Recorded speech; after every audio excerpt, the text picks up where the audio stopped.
तो guys welcome back. आज के इस ट्यूटोरियल में हम पढ़ेंगे कि HTML के बेसिक सिंटैक्स के बारे में कि HTML को अगर हमने कोड करना है किसी एडिटर के अंदर तो हमें कौन सा सिंटैक्स फॉलो करना होगा। एक बात जो कि मैं अपने बार-बार पिछले ट्यूटोरियल्स में बता चुका हूँ जो कि सी प्लस प्लस के थे कि किसी भी प्रोग्रामिंग लैंग्वेज में कोई भी काम करना हो इसको उसका एक प्रॉपर सिंटैक्स होता है। अगर हम उस सिंटैक्स को फॉलो करेंगे तो हमारा टास्क परफॉर्म हो जाएगा। अदरवाइज़ जो सी प्लस प्लस है उसमें तो एक एरर आ जाता है जिसे हमने डिबग करना होता है। बट ये HTML में ऐसा नहीं होता, कोई भी एरर नहीं आता। होता क्या है अगर हम कोई गलती कर रहे हैं तो वो गलती हमारे वेब पेज पे शो हो रही होती है, यानी कि जिस तरह हमने काम करना चाहा होता है वैसा नहीं होता, थोड़ा बहुत डिफरेंस आता है। तो हमें HTML में स्पेसिफिकली इसे ढूँढना भी मुश्किल होता है क्योंकि उधर तो एरर आता है, हमें पता चल जाता है कि XYZ इस लाइन में कोई भी एरर है तो हम उसे डिबग कर लेते हैं। इधर इस तरह पता नहीं चलता, तो हमें इसमें ये थोड़ा-सा कह सकते हैं हमारे लिए मुश्किल होती है। सो गाइज़ हम स्टार्ट करते हैं अपना बेसिक सिंटैक्स। तो HTML एक ऐसी प्रोग्रामिंग लैंग्वेज है कि जिसमें हमें ना कोई एरे होती है, ना कोई वेरिएबल होता है, ना कोई स्ट्रिंग कांस्टेंट होता है, ऐसी कोई चीज़ एग्ज़िस्ट ही नहीं करती। इसीलिए HTML के बारे में काफ़ी मज़ाक उड़ाए जाते हैं, कह लें कि मीम्स भी बनाए जाते हैं कि वाक़ई HTML एक प्रोग्रामिंग लैंग्वेज है। वो इसीलिए कहा जाता है कि इसके अंदर कोई भी ऐसी चीज़ होती नहीं है जिस तरह variable, string constants, loop, array ऐसी कोई चीज़ फंक्शंस वगैरह एग्ज़िस्ट ही नहीं करते। इसके अंदर सारा काम हमने टैग्स के अंदर करना होता है। अब एक्चुअली टैग्स क्या होते हैं? टैग की आइडेंटिटी क्या होती है? टैग की पहचान क्या होती है? ये एक स्मॉलर देन और ग्रेटर देन का साइन होता है। यही इसकी आइडेंटिटी है, यही इसकी पहचान है। और एक्चुअली टैग होता क्या है? टैग एक कंटेनर की तरह काम करता है जो कि और टैग्स को होल्ड करेगा या फिर डेटा एक्चुअल्स होल्ड करेगा।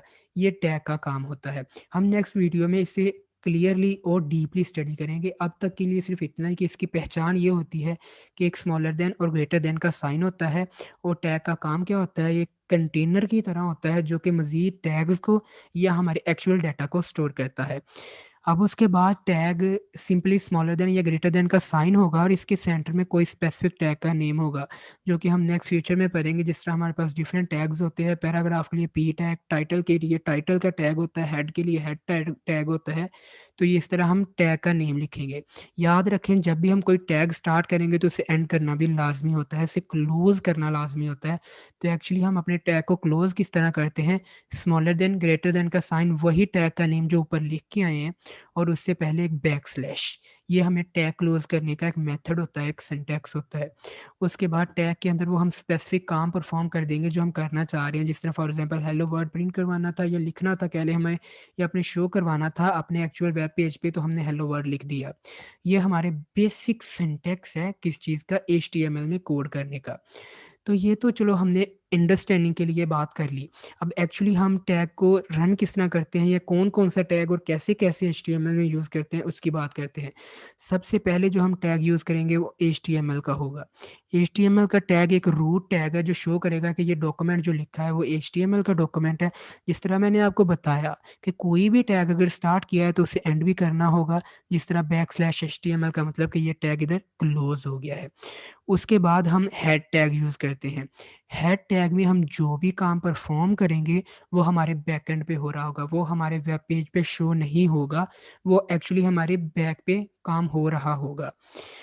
उसके अंदर हम टाइटल का टैग यूज़ करते हैं। अब एक्चुअली टाइटल का टैग क्या है, मैं आपको बताता हूँ। टाइटल के टैब में जिस तरह इधर हमने लिखा है प्रैक्टिस। अब प्रैक्टिस हमारे बैकएंड पे शो हो रहा होगा, हमारे वेब पेज पे शो नहीं हो रहा होगा। जिस तरह इधर एग्ज़ाम्पल में पिक्चर लिखी है, तो इधर मैंने प्रैक्टिस ऊपर लिखा हुआ आ रहा है इस जगह। तो जो हम टाइटल पे नेम लिखेंगे या जो भी चीज़ लिख देंगे, वो हमारा एज़ एन कह सकते हैं हमारी फ़ाइल का नेम शो हो रहा होगा। जिस तरह इधर प्रैक्टिस शो हो रहा है, एज़ अ टाइटल शो हो रहा है हमारी वेबसाइट का। तो उसके बाद जब देखिए टाइटल टैग भी स्टार्ट किया, क्लोज़ किया, हेड टैग स्टार्ट किया, क्लोज़ किया, HTML स्टार्ट किया, क्लोज़ किया। कोई भी टैग स्टार्ट किया है तो उसे क्लोज़ करना लाज़मी होता है। अब टैग के बारे में 2 एडिशनल चीज़ें आपको बता देता हूँ कि हमारी HTML के टैग जो होते हैं ये केस इंसेंसिटिव होते हैं। अब केस इंसेंसिटिव का मतलब क्या है? देखिए, इधर आप देख रहे होंगे कि मैंने टाइटल कैपिटल लेटर्स में लिखा है, क्लोज़ स्मॉल लेटर्स में कर रहा हूँ। तो आप कह रहे होंगे यहाँ तो इससे टाइपिंग मिस्टेक हो गई है। एक्चुअली ये टाइपिंग मिस्टेक नहीं है, ये आपको समझाने के लिए किया गया है। इसमें कोई फ़र्क नहीं पड़ता कि आप कैपिटल लेटर यूज़ कर रहे हैं, स्मॉल लेटर यूज़ कर रहे हैं। यानी कि कोई फ़र्क नहीं पड़ रहा कि आप लोअर केस लेटर्स यूज़ कर रहे हैं या अपर केस लेटर्स यूज़ कर रहे हैं। सो इसीलिए एचटीएमएल को केस इनसेंसिटिव लैंग्वेज भी कहा जाता है। तो एक ये चीज़ थी जो कि मैंने टैग्स के बारे में आपको बतानी थी। दूसरी चीज़ ये है कि इधर 2 तरह के टैग्स होते हैं। एक पेरेंट टैग होता है, एक चाइल्ड टैग होता है। पेरेंट टैग जिस तरह हम एचटीएमएल एक्चुअली घर में होता है कि पेरेंट होते हैं हमारे वालिदैन जो कि सारी फैमिली को छोटे यानी चाइल्ड्स को अपने ऑफस्प्रिंग्स को हैंडल कर रहे होते हैं। एक्चुअल में भी यही हो रहा है। एचटीएमएल टैग पेरेंट टैग है। इसके अंदर जितने टैग्स हैं वो चाइल्ड टैग है। चाइल्ड टैग किसके हैं? एचटीएमएल के। अब इसी तरह हेड है, टाइटल टैग है, ये चाइल्ड है किसके? एचटीएमएल के।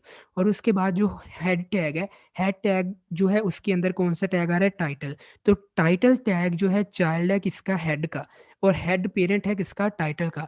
बट हेड चाइल्ड है किसका? एचटीएमएल का। जिस तरह के सिंपली है जो सबसे अंदर है उससे बाहर वाला उसका पेरेंट है। जो ये वाले दोनों हैं इनका पेरेंट कौन है? एचटीएमएल है। तो सिंपली ये होता है पेरेंट टैग और चाइल्ड टैग में डिफरेंस। तो उसके बाद हम बात कर लेते हैं हेड टैग में मैंने जैसे आपको बता दिया कि हेड टैग में वो सारे काम होंगे जो कि हमारी वेबसाइट के बैकएंड में हो रहे होंगे, हमारे एक्चुअल वेब पेज पे शो नहीं होंगे। नेक्स्ट हम पढ़ते हैं कि जिस तरह ये काम तो हमने सारा पहले कर लिया, एचटीएमएल स्टार्ट हुआ, हेड टैग में टाइटल प्रैक्टिस ये हो गया। उसके बाद हमारा टैग स्टार्ट होता है बॉडी टैग। बॉडी टैग में हम वो सारे काम करेंगे जो कि हमने एक्चुअल अपने वेब पेज पे शो करवाने हैं। जिस तरह मैंने for example hello world print करवाना है, शो करवाना है अपने वेब पेज पे, तो वो मैं बॉडी टैग के अंदर करूँगा। नेक्स्ट हम पढ़ेंगे कि paragraph tag, heading tag, but अब तक के लिए सिर्फ़ इतना पढ़ लें कि बॉडी टैग के अंदर वो सारे काम करेंगे जो कि हमने अपने वेब पेज पे शो करवाने हैं और हेड टैग में वो सारे काम करेंगे जो कि बैकएंड में शो होंगे। तो ये तो हमारा था बेसिक सिंटैक्स एचटीएमएल के बारे में। अब देखिए कि हमने एचटीएमएल की फाइल एक कोड कर ली फॉर एग्ज़ाम्पल नोटपैड में कर ली, तो हम उसको सेव कर देंगे फॉर एग्ज़ाम्पल सेव कर देते हैं हम आप आईटी हब की नेम से। एक लंबा सा कोड किया और सेव कर दिया एचटीएमएल का जो कि हमने सेव किया हमाद आईटी हब के नेम से। तो क्या आपका सोच है कि वो as an HTML document save होगा? हरगिज़ में नहीं। तो वो as a text file save होगा। अगर हम चाहते हैं कि हमने as an HTML document save करना है कि वो ब्राउज़र में ओपन हो, तो हमें एक एक्सटेंशन यूज़ करनी होगी कि हम फ़ाइल का नेम लिखेंगे जिस तरह हम लिखते हैं हमाद आईटी हब फ़ाइल का नेम। उसके बाद हम लिखेंगे डॉट एचटीएमएल ये एक एक्सटेंशन है, ये यूज़ करेंगे तो हमारी file as an HTML document save होगी, वो कि हमारे ब्राउज़र में ओपन होगी। सो ये था हमें फ़ाइल सेव करने का मेथड। अब नेक्स्ट ट्यूटोरियल में हम पढ़ेंगे प्रैक्टिस करेंगे एक्चुअली कि जो जो हमने सारा पढ़ा है ये करके देखेंगे कि अब वाक़ई इसी तरह काम भी करता है कि नहीं। सो तब तक के लिए अल्लाह हाफ़िज़।